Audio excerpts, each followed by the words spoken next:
I had so many dreams about plane crashes. In fact, they were so bad.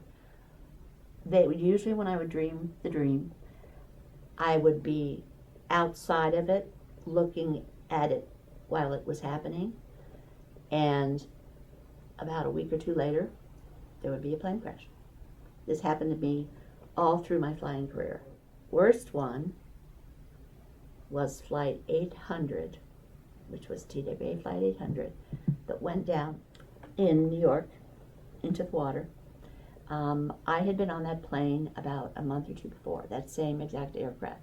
I was in Hawaii. We had a mechanical on that airplane, so I was working the upper deck. We had stairs that went the plane. It was a 747. So I thought, well, I'll go back and talk to the flight attendants in the back, which I did.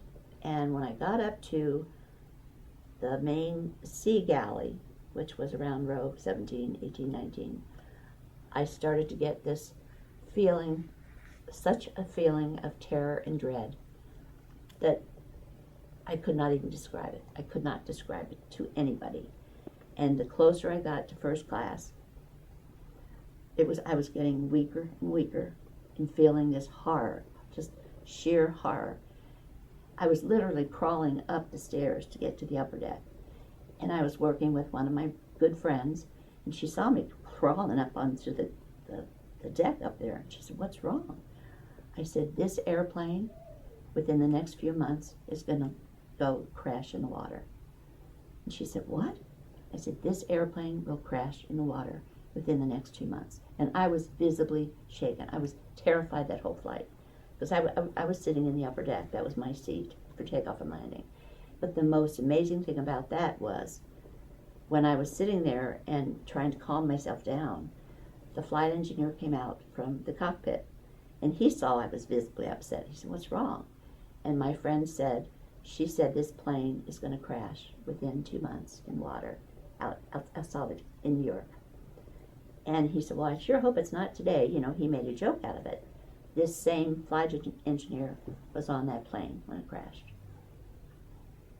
And when I heard the news, I was at home, and a friend of mine called and said, "Turn on CNN."